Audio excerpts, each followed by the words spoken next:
That bench is a piece of rotting wood. Your mother's been dead for 24 years. Stop using her as a shield. I stood in the doorway of my own studio, and I didn't move. I didn't flinch. I didn't raise my voice. I looked at the person who called himself my brother, the person I'd been quietly subsidizing for 7 years, and I felt something settle behind my ribs. Not anger, not sadness. Something quieter than both. Something final. I let his words hang in the air between us until they ran out of oxygen. Then I turned around, walked back inside, and locked the door. That was the last time Landon Reed ever stood on property I owned. Let me take you back to the beginning. My name is Serena Whitmore. I'm 34 years old. I own a yoga studio called Sequoia Yoga in Milwaukee, Wisconsin. 340 active members. $275,000 in annual revenue.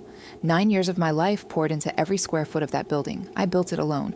No investors, no family money, no co-signers. I saved for 3 years after college, found a lease on a space that smelled like mildew and old carpet, and I turned it into something real, something mine. But this story doesn't start with the studio. It starts with my mother. My mother's name was Lisa Whitmore. She died when I was 10. Ovarian cancer. She was diagnosed when I was 8, and she spent the last year of her life doing 2 things, making sure I knew I was loved and carving a meditation bench out of black walnut in the garage while my father was at work. She carved it by hand, every joint, every curve, and on the underside of the seat, where no one would see it unless they turned it over, she carved her initials. L.W. Lisa Whitmore, not decorative, private. A message meant only for me. She gave it to me 3 months before she died. She didn't wrap it. She just brought me out to the garage one afternoon, sat me on it, and said, "This is yours, always." I was 9 years old. I didn't understand what she was really saying. I do now. 2 years after my mother died, my father married Gloria Cooper. I was 12. Gloria had a son from her first marriage named Landon Reed. He was 6. And from the day they moved in, the math in our house changed. Landon got the bigger bedroom. Landon got the birthday parties with the bounce houses and the catered trays. Landon got the new cleats every season and the travel basketball fees and the summer camps with his name embroidered on the duffel bag. I got a card, sometimes a gift card inside it, sometimes not. My father would hand it to me at the kitchen table and say, "Happy birthday, sweetheart." Then he'd go back to whatever Gloria needed him for. I don't say that to make you feel sorry for me. I say it because the pattern started early, and patterns don't change unless someone breaks them. Phil Whitmore, my father, was a logistics supervisor, retired now, at 63. He wasn't a cruel man. He was something worse. He was indifferent. He kept his head down, did what Gloria told him, and avoided conflict the way some people avoid traffic. If there was a hard conversation to be had, Phil was already in the other room. When I graduated high school, Gloria organized a dinner for Landon's middle school basketball banquet. My graduation was mentioned once at the end of the meal when my father said, "Oh, and Serena walked today." Gloria smiled and changed the subject to Landon's free throw percentage. I didn't scream. I didn't cry. I finished my plate, washed my dish, and went upstairs. I told myself this was simply what family did. Some people got the spotlight. Some people got the card. I told myself I was fine with being the card. I wasn't fine. But I was quiet about it. At 25, I opened Sequoia Yoga. I signed the lease myself. I sanded the floors myself. I painted the walls a shade of warm gray that I chose because it reminded me of the color my mother had painted our old kitchen. And I carried the meditation bench from the storage unit where it had lived for 15 years and placed it at the front of the studio, right by the entrance. Every student who walked in touched it on the way past. Every student who left let their hand trail along the top of it. It was functional. It was constant. It was the only piece of my mother that still existed in the physical world. The studio grew slowly. First year, 47 members. Second year, 91. By year 5, I had 212 members and a waiting list for my Saturday morning class. By year 9, 340 active members and $275,000 in annual revenue. I hired Dawn Bailey as my studio manager 4 years in.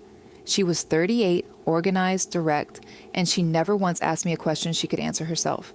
I trusted her completely. I built that business the way my mother built that bench, by hand, one piece at a time, and I never told my family what it was worth. That part matters.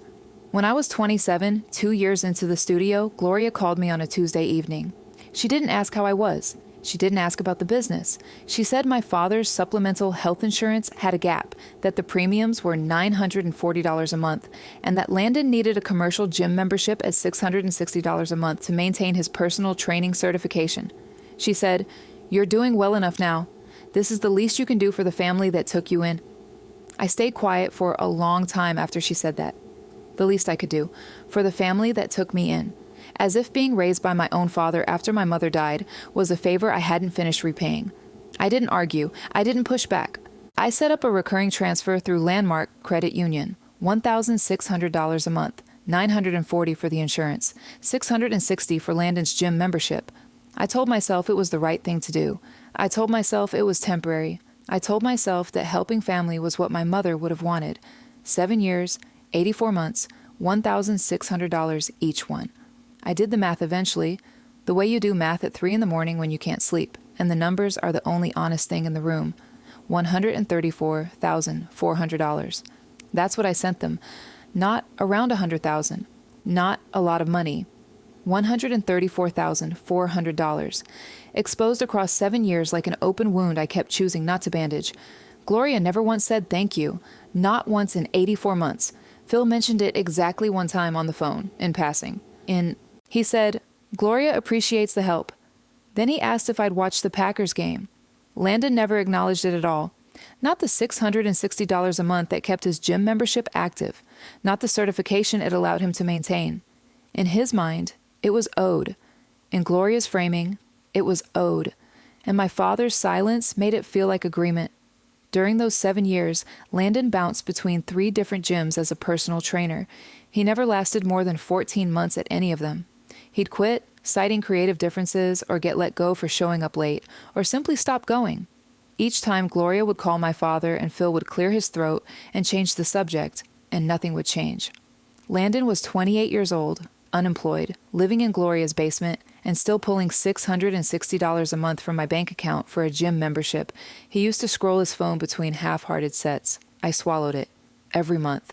I swallowed it the way I'd swallowed the birthday cards and the basketball banquets and the silence at my own graduation dinner. I told myself this was just what family cost. Then Landon decided he wanted $40,000. He called me on a Wednesday, not my father, not Gloria. Landon called me directly, which almost never happened. He said he was starting his own personal training business. He said he had a business plan. He said he needed a co-signer on a $40,000 loan because his credit wasn't strong enough to qualify a loan. I asked him one question. "Have you asked anyone else?" He said, "You're the one with the credit score." I stayed quiet for a moment. Then I said, "I'm not going to co-sign that loan, Landon." No elaboration, no explanation, no apology. The silence on the other end lasted 4 full seconds. Then his voice changed. It dropped low, went tight, and he said, "You're seriously going to sit there on your little yoga money and tell me no?" I said, "Yes." He hung up. The lender denied him within the week. Without my signature, the application collapsed. Landon had no assets, no consistent employment history, and a credit score that couldn't carry a $40,000 obligation. The business plan, whatever it contained, died on a desk somewhere in a loan officer's outbox. I didn't hear from Landon after that call. Not directly, but I heard from Dawn Bailey. 3 days after the loan denial, Dawn pulled me aside before the 7 a.m. class.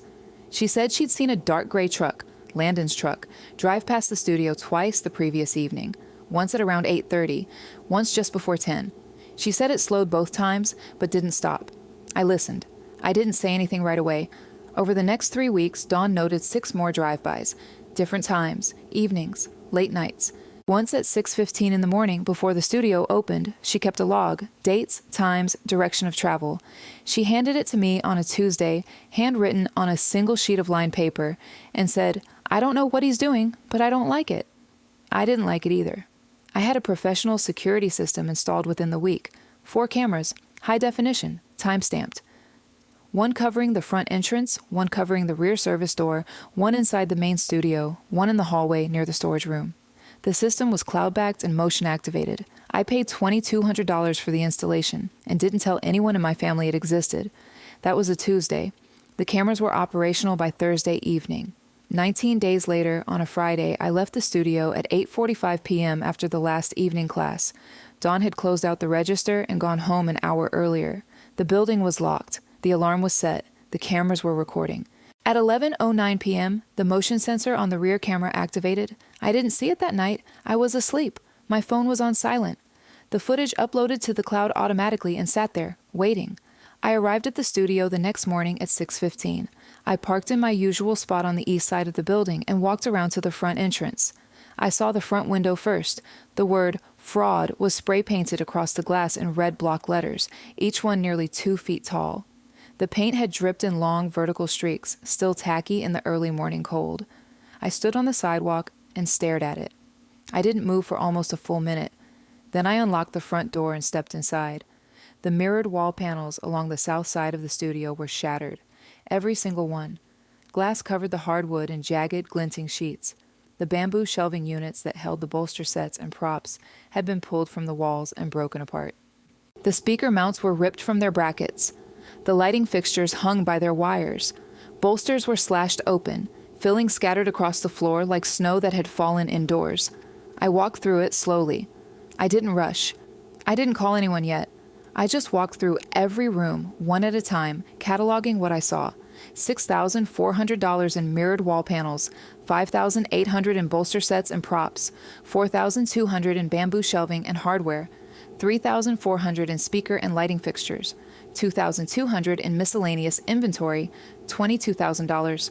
I knew the numbers because I'd bought every piece of it myself, and I kept every receipt. Then I reached the front of the studio. The meditation bench was on the floor.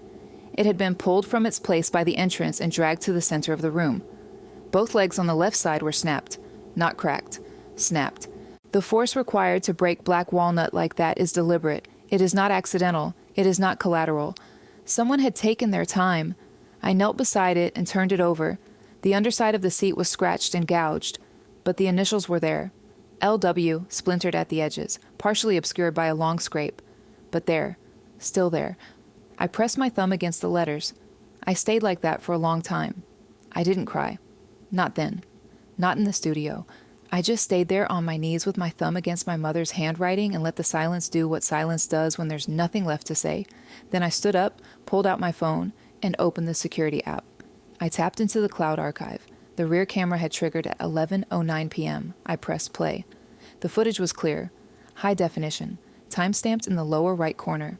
A figure entered through the rear service door carrying a crowbar and a can of spray paint. He moved through the studio systematically. The mirrors first, then the shelves, then the speakers, then the bolsters. Then he walked to the front of the room, crouched beside the bench, gripped it with both hands, and broke it.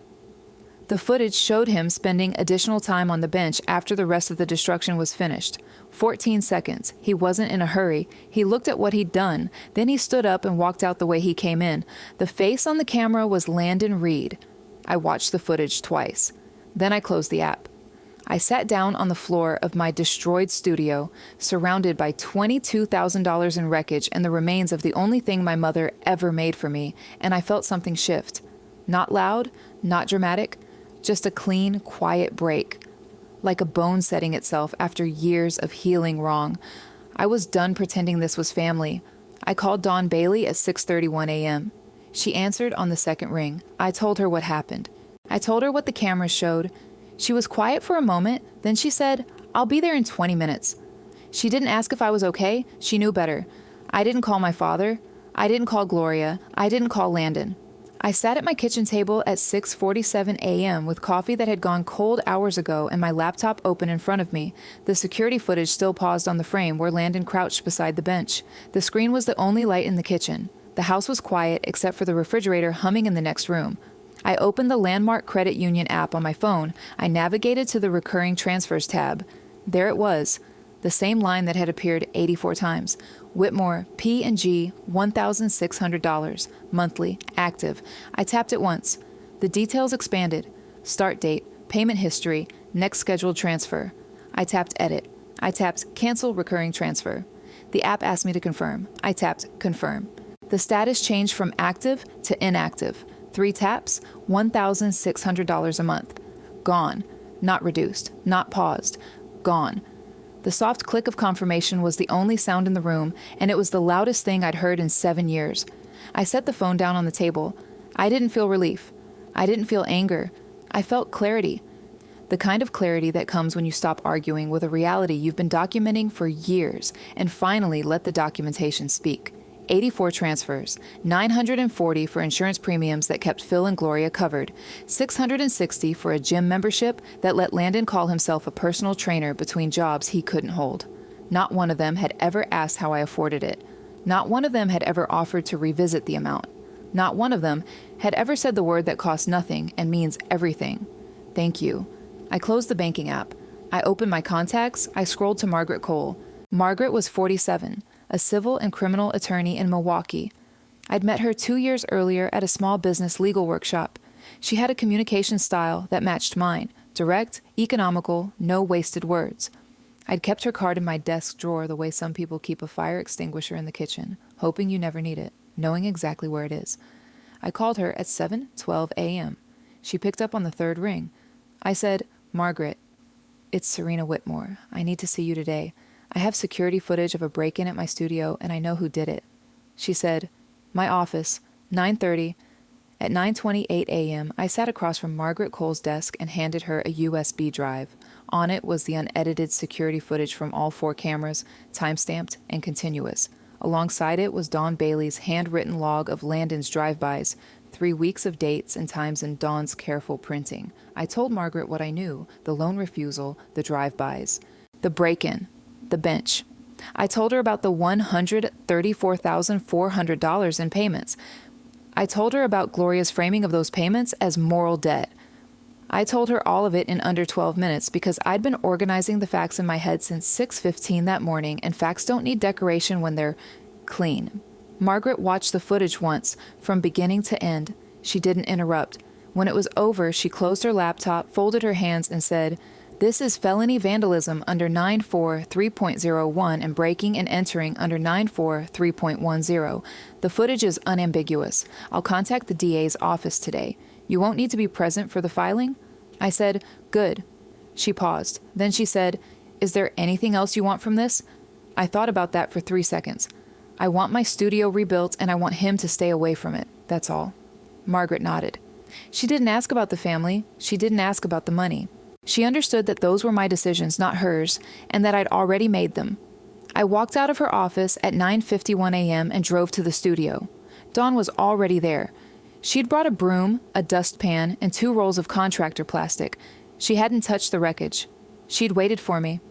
We started in the back hallway and worked forward, room by room, photographing everything before we moved it. Dawn took the photos. I held the measuring tape and wrote down the dimensions of every damaged item against the original purchase receipts I'd pulled from my filing cabinet at home. $22,000, documented to the penny, every receipt, every serial number, every photo time-stamped on Dawn's phone. We didn't talk much. There wasn't much to say. At one point, Dawn stopped sweeping glass and looked at the bench, still lying where it had fallen in the center of the room, and said quietly, "We can fix that." I didn't answer right away. I just looked at the initials on the underside. LW, still there. Splintered, but readable. Like my mother had carved them deep enough to survive exactly this. Within 24 hours, 2 things happened that would have surprised me a year earlier, but didn't surprise me at all that week. First, Landon walked into the Milwaukee Police Department and filed a report claiming I had staged the break-in at my own studio for insurance fraud. He said I'd been struggling financially. He said I'd been looking for a way to collect on my policy. He said I'd damaged my own property and was planning to blame him because he'd refused to help me with a business decision. Every word of it was a lie, and every word of it was on the record. Second, Gloria filed a defamation complaint. She claimed I was slandering her son by telling people he'd committed a crime he didn't commit. She described Landon as a hard-working young man targeted by a vindictive stepsister. She demanded a public retraction and unspecified damages. She also called me directly once the morning the charges were announced. She said, "You sent the police after your own family over a few broken mirrors. Your mother would be ashamed of what you've become." I didn't respond. I let the call go to voicemail and forwarded it to Margaret. And Phil, my father, 63 years old, retired. The man who had sat at the head of the dinner table my entire childhood and said nothing, while Gloria rearranged the family around her son. Phil provided a sworn written statement corroborating Landon's version of events. He stated that he had personal knowledge that I had been under financial distress and that the break-in was inconsistent with the behavior of anyone outside the family. My own father signed his name to a lie to protect the woman he'd married and the son she'd brought with her. I heard about Phil's statement from Margaret Cole. She called me at 4:17 p.m. on a Thursday, 3 days after the filing, and read me the relevant portion. I listened without interrupting. When she finished, I said, "Does it change anything about the case?" She said, "No. The GPS correlated data from Landon's phone carrier places his device at the studio coordinates between 11:09 p.m. and 11:52 p.m. The footage is continuous and unedited. His statement to police contradicts physical evidence on 4 separate points. Phil's affidavit will be referred for perjury review once the primary charges are filed." I said, "Okay." Then I said, "Thank you, Margaret." She said, "You don't need to thank me, Serena. You just need to let me work." Landon was charged with felony vandalism and felony breaking and entering within 3 weeks. The charges were filed by the Milwaukee County DA based on the footage, the GPS data, and Don Bailey's documented log of drive-bys in the weeks preceding the incident. Margaret handled every piece of it. I didn't attend the filing. I didn't need to. The evidence was the evidence, and it didn't require my presence to speak. Gloria's defamation complaint moved forward on its own separate track, and Margaret handled that too. I didn't respond to Gloria directly. I didn't respond to Phil. I didn't respond to anyone in that family. I let Margaret do what I was paying her to do, and I went back to the studio every morning and kept cleaning. If you've ever watched someone use the legal system to punish you for telling the truth, hit that like button and subscribe. 11 days after the charges were filed, my doorbell rang at 8 in the evening. I looked through the peephole. Phil Whitmore stood on my front step. His shirt was untucked on one side. His eyes were red-rimmed. He hadn't shaved in what looked like several days. He had his hands in his pockets, and he was staring at the ground like a man who'd driven across town rehearsing a speech and forgot every word of it the moment he arrived. I opened the door. I kept my hand on the frame.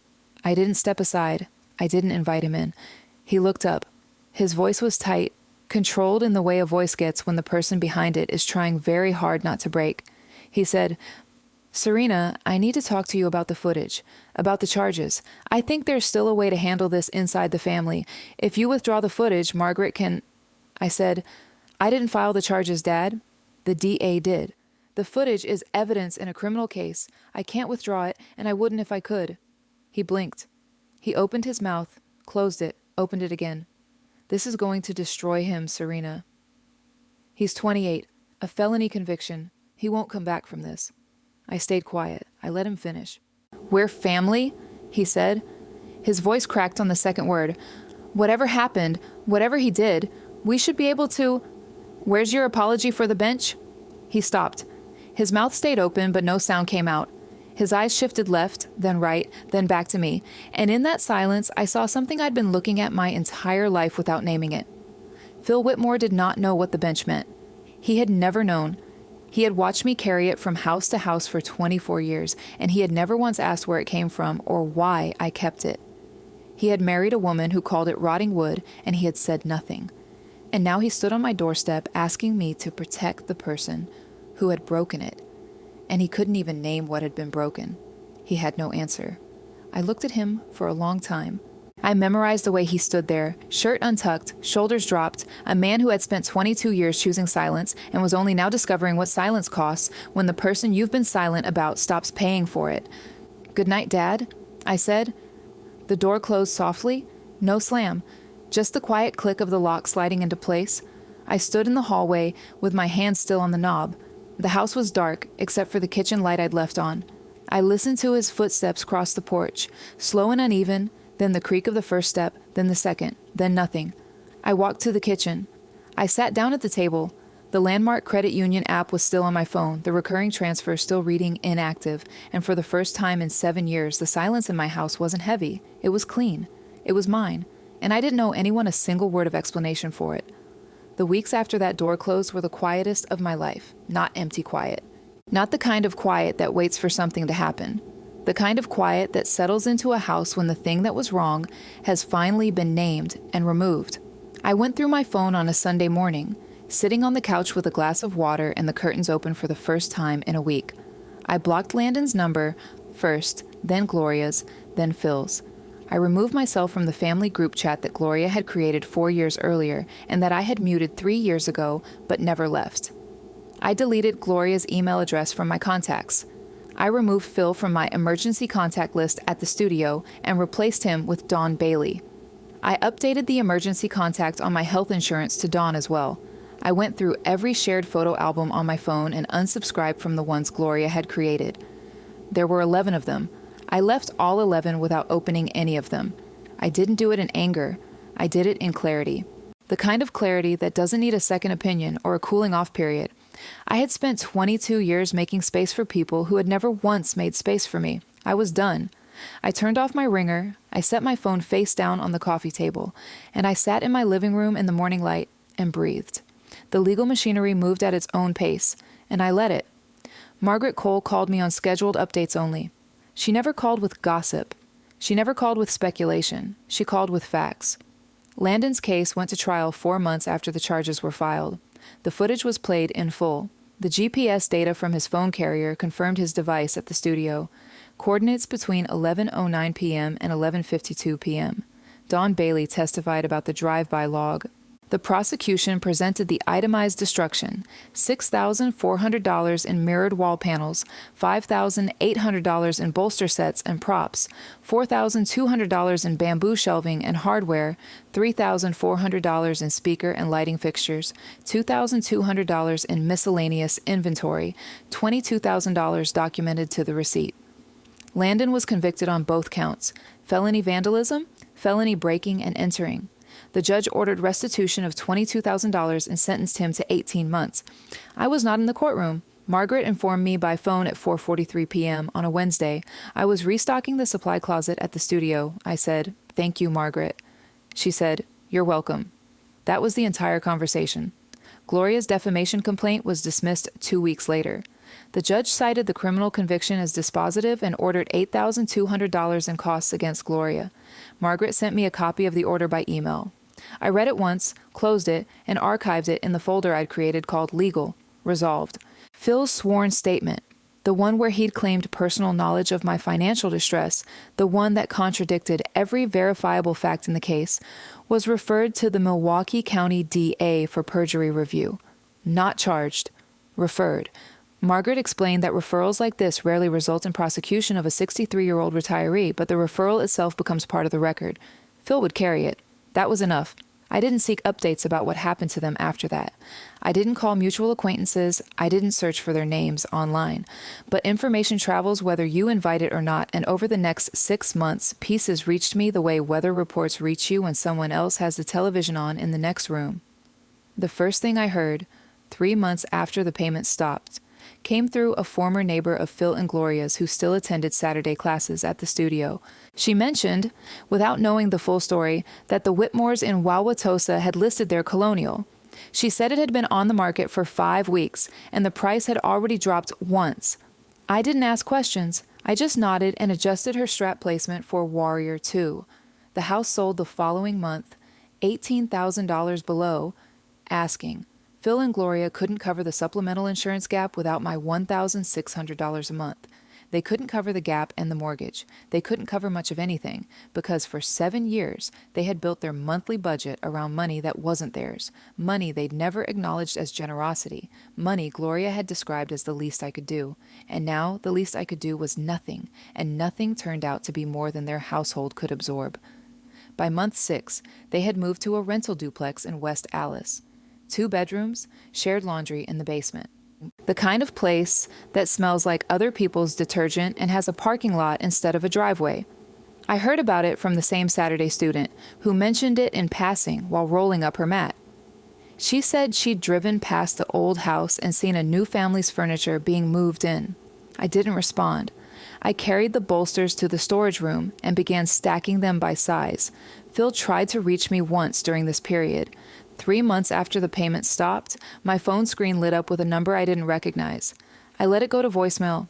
The message was 41 seconds long. I knew it was Phil before he finished the first sentence. His voice was thin in a way I hadn't heard before, stripped of the comfortable authority that comes with owning a house and having someone else cover the gaps. He said, "Serena, We had to sell the house. We need you to understand what you've done to this family. I deleted the voicemail without listening to the rest. I didn't need to hear what came after that sentence because the sentence itself told me everything. Not what Landon had done to my studio, not what Gloria had done with her defamation complaint, not what Phil himself had done with a sworn statement full of lies. What I had done to this family by stopping. That was the last time Phil's voice entered my home. Landon's personal training business never launched. Without a cosigner, there was no loan. Without a loan, there was no capital. Without capital, there was no studio space, no equipment, no insurance, no website, no business.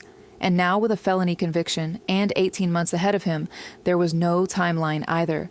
The $40,000 he'd demanded from me was a door that closed the night he picked up a crowbar instead of a phone, and it never opened again. Gloria's $8,200 in court costs went unpaid for 2 months before Margaret's office filed a collection notice. I didn't follow the details. I had asked Margaret to handle the financial recovery, and she did, efficiently and without narration. The money came eventually. I deposited it and moved on. I rebuilt the studio in pieces. Insurance covered a portion of the equipment.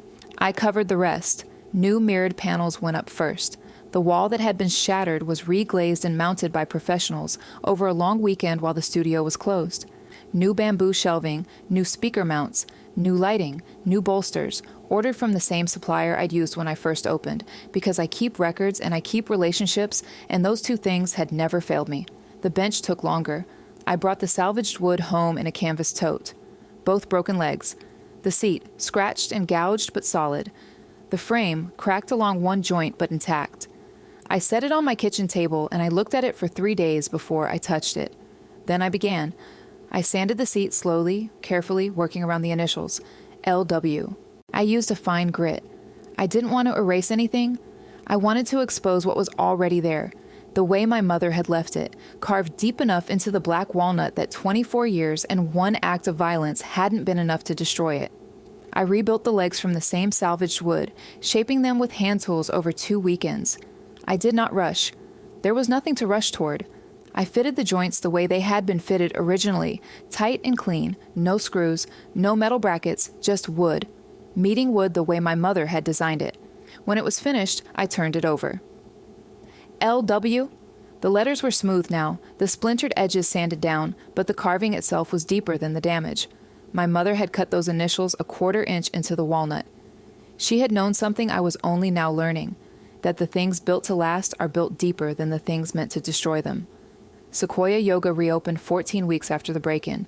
The bench sat at the front entrance exactly where it had been before. Same black walnut, same seat, same initials, not a replica, not a replacement. The same bench, repaired. Dawn Bailey was there at 6 a.m. She'd brought coffee and said nothing, which was exactly right. We unlocked the front doors together and turned on the lights and stood in the clean, restored space and let the silence settle into the new corners. The first student arrived at 6:22. A woman I'd known for 5 years, a regular in the Tuesday and Thursday morning classes. She walked through the front entrance, saw the bench, and without being told, without knowing anything about what had happened or what the bench had survived, she reached down and ran her hand along the top of it, the same gesture every student had made for 9 years. Her fingers passed directly over the place where the initials lived on the underside, unseen but present.